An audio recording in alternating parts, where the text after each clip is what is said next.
Morning, everyone. Coach Heather here from Kincardine Fit Body Bootcamp. Today, Monday Nutrition News, we're going to be talking about gluten and gluten sensitivity and celiac disease, something that is near and dear to me because I do have celiac disease myself. So just a few things about gluten, where it's found, signs and symptoms of celiac and gluten sensitivity, and hopefully we learn a little something from today. So gluten, what is it? It is actually a protein that's found in some grains, especially wheat. So technically, gluten is a term applied specifically to the combination of bromelain proteins called gliadins and glutenins. Together, they're called glutenins, and they're found in wheat, although it can be applied to a mixture of different proteins found in cereal grains. But specifically, it is a protein found in some grains, especially wheat.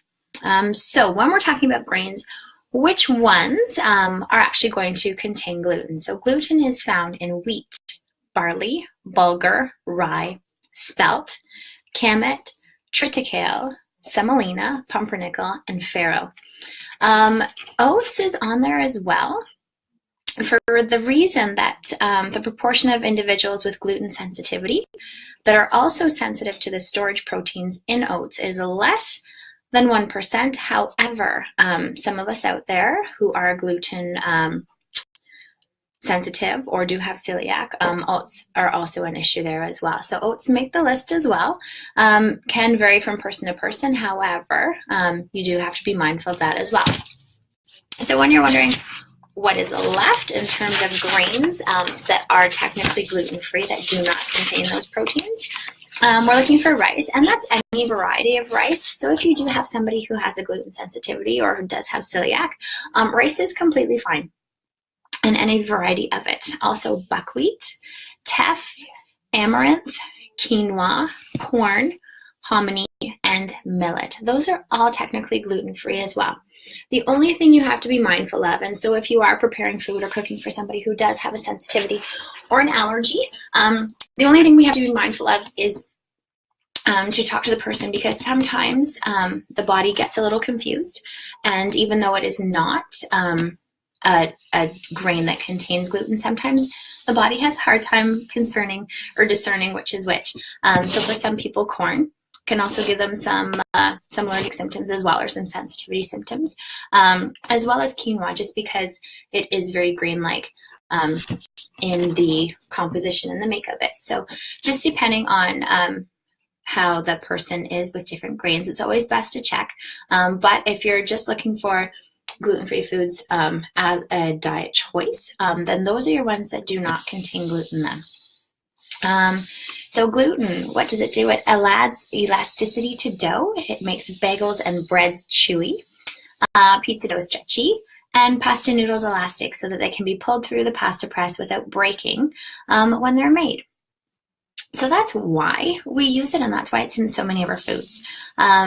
So it's going to give you a desirable texture that gluten-free breads just don't have. And if you've ever had gluten-free pasta, gluten-free baked goods, they are making huge progress. However, the texture is something that definitely in the beginning needs to be worked on. So we are finding different alternatives.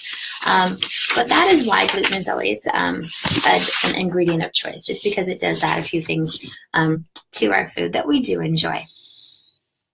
So basically, what happens in terms of celiac, or when we have a sensitivity to gluten, in the intestines, we have villi. So they're in the lining.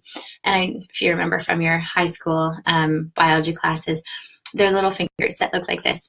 And they line our small intestine. And what they do is they just wave around in the small intestine, and they help absorb nutrients in the food that we're eating as we digest it.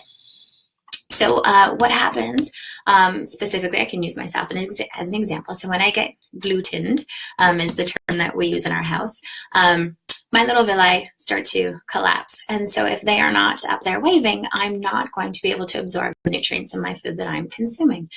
And so they do collapse over time, so that absorption rate is coming down further and further. I personally have been diagnosed now for just over 3 years. So I'm doing great. A few adjustments, of course, but they do say depending on how long you went undiagnosed, it could be 7 to 10 years before I'm fully back to what I want to be, but I'm getting there, and that's the important thing. So initially, gluten intolerance, it can manifest itself in a number of different ways. So we could be looking at diarrhea, bloating, flatulence, uncomfortable stools, weight loss, malnutrition, and other inflammatory symptoms as well, like arthritis, things like that. For an intolerant person, regular consumption of gluten will result in long-term damage, including intestinal scarring and nutritional malabsorption. So even if it's not a full-on allergy, if it's a sensitivity, we still need to be mindful. And if we do have any doubts, to talk to our doctor and see if that is the issue, because we don't want any long-term effects from that as well. Chronic inflammation can atrophy and flatten the intestinal lining, which of course is going to impair that digestion and absorption. So those are things we obviously don't want to happen. Gluten and other inflammatory proteins, they're going to weaken the intestinal wall. So what happens there, I know you've heard of leaky gut. So in our intestinal wall, we actually have, they call them tight joints. And what happens then with leaky gut and with gluten absorption and things like that, when we have a sensitivity or we're allergic, is that they come apart and those tight joints are no longer tight.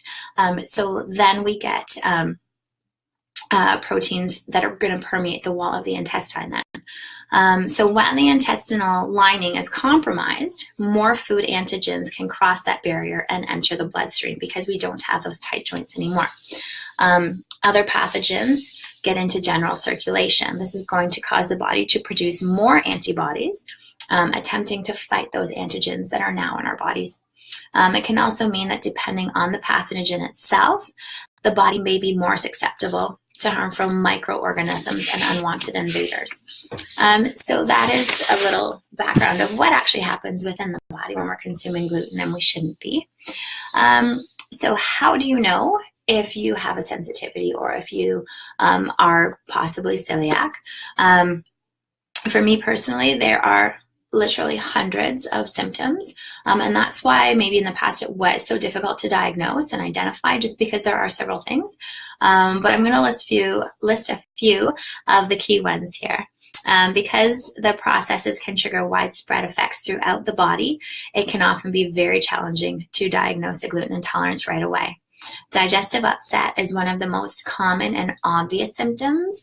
However, for me, it was one of the last ones that I experienced, and that is why I went so long being undiagnosed. Digestive upset is the most common and obvious symptom.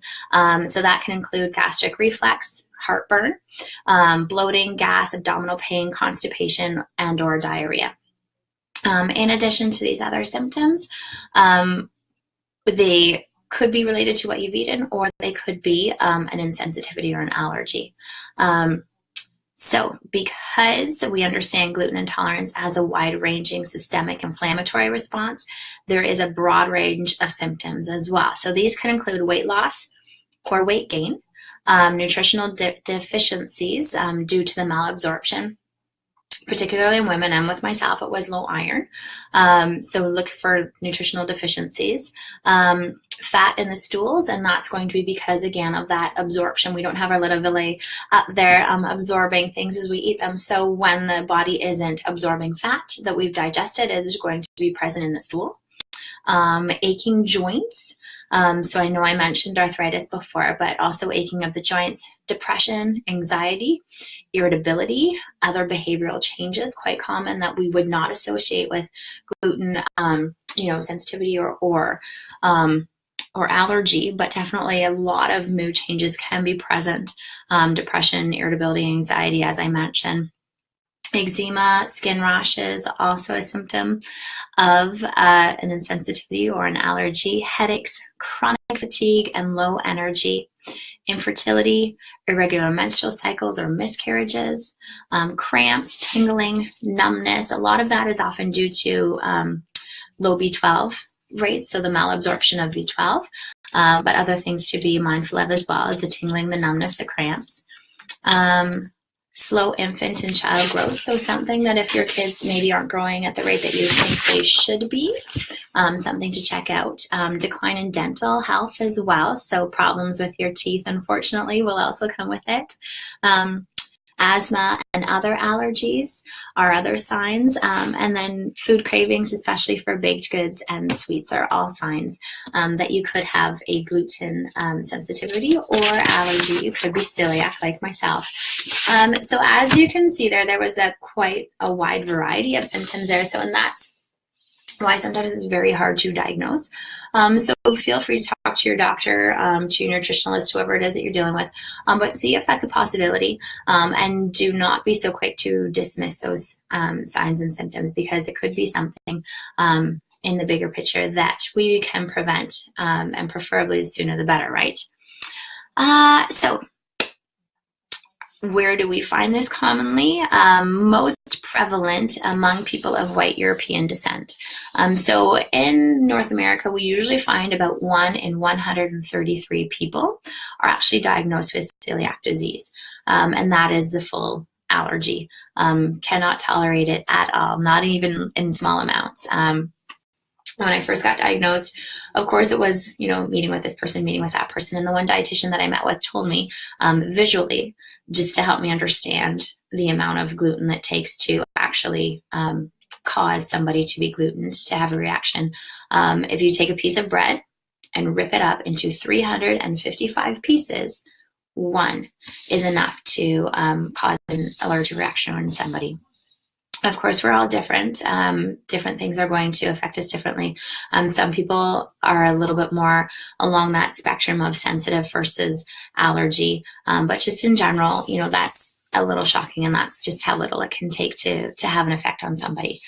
So some people, some experts, they are saying that the prevalence now, it was actually just underdiagnosed in the past. It's not that celiac disease and sensitivity is more prevalent now.